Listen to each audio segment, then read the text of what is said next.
try and hang on this weekend, but it's Stralo and Wayne O'Connor off the front row. Here we go, 25 laps. We're stacked, packed and racked for the Queensland Lightning Sprint title, and we are green.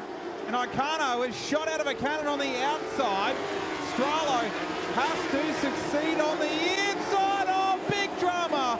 And O'Connor has been squeezed into the fence. You see a very dejected Sean O'Connor walking across the infield. And again, through no fault of his own, just got squeezed. Replay. For those watching on at home, we'll see.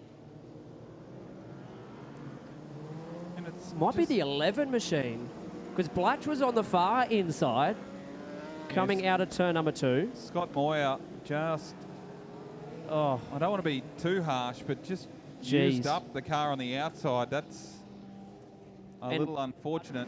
And be a favourite that's joining us on the infield. We'll try again for the Light Sprints. Queensland title for Jukes Heavy Haulage. Once again, O'Connor, the remaining car, that's Wayne, out in front in the 20, gets to the lead. Look at Scott Moyer. The 11 works around the outside of Blatch, up into that 4th spot. Top 3 down the back straight. Wayne O'Connor, Tyler Stralo down low, as is the 44 of Aaron Seiler. The way they run at the moment, back to Scott Moyer, who's under some pressure from the 77, who's been quick all night. Blatch, all out attack mode to try and get his place on the podium. So here we go, we get into the groove now. Wayne O'Connor back to Stralo and Aaron Seiler. Seiler is coming like a freight train. And is Blatch at the bottom there. You see Seiler. Here goes Blatch through to position number 4. Scott Moyer back to 5th. And it's Stralo's transponder who's not registering out of the racetrack. So you see him keep jumping back up into position number 2 as you watch along. Another lap off the counter. 25 laps, a long journey. Here comes Blatch. Look at Keith Blatch. Wind back the clock and drive the thing on the bottom to perfection, up to position number 2, position number 3, I should say. It's getting pretty cozy out in front. Look at this. Blatch up the inside. Got to try and make them work. He's been rolling that bottom side so nicely tonight aboard the 77.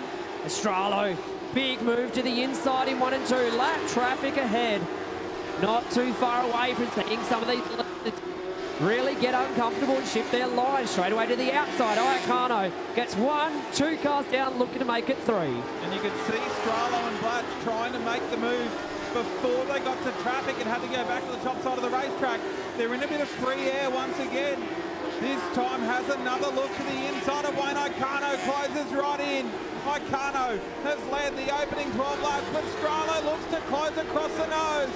O'Connor might have to go to work here as Stralo takes the lead in the Queensland Lightning Sprint title. Expertly done, didn't rush the move and slid across, took the line away. Now Blatch looking for second, does the exact same thing, and in 2 laps, your once race leader and pole sitter Wayne O'Connor back 2 spots, and he's a mile back here. Yeah, O'Connor has got issues. That thing is off pace down the back straightaway. It sounds awful.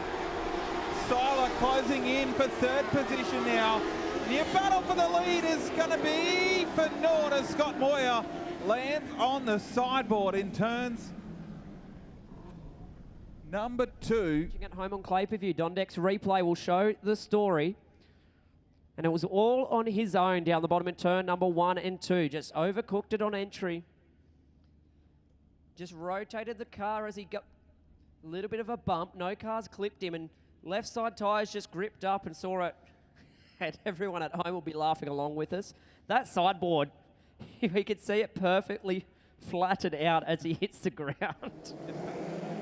Here in the Queensland Lightning Sprint title, we go back to green. Stralo and Blatch to battle it out. Will Blatch get his 3rd, or will Stralo pick up his 1st Queensland title? Seiler to the outside, goes to position number 3. And we're going to race on because Seiler is up and about here. Blatch may take a lap or 2 to wind some momentum in the 77. Motion potion, as we like to say in go-kart racing.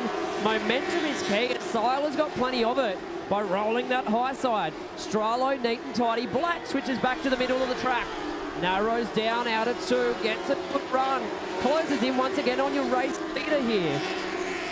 As it's getting close, Blatch closes in again.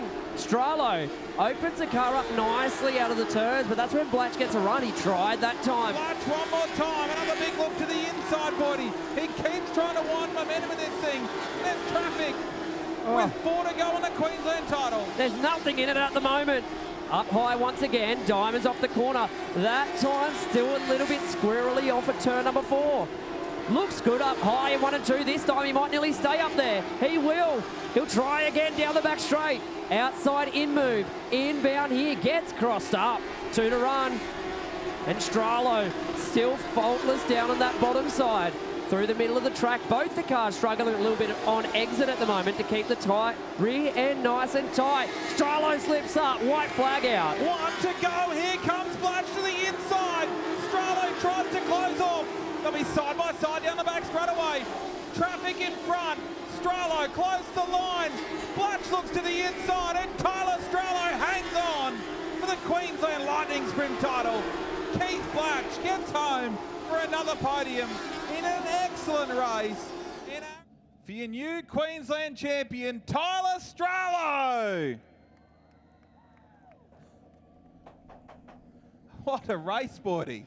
Yeah, that orange thing has been my worst enemy since the day I started, and he's just so experienced, and you know he's always going to be there in the end. But as soon as I saw him poke his nose there with about 10 laps in, I knew the bottom was there, so protected and just tried to hit as best I could, and ran 25 laps with no power steering and really get your arms going. So I was just watching that counter board just count down 3, 2, 1, and then when I saw that orange thing, I'm like, there is no way he's still right there. So yeah, just obviously this is amazing. I can't thank Dad enough for, you know, building this like insane car. Like it's always good, and as long as I've got my head in the right space, then this car's capable of winning at any track, any time. So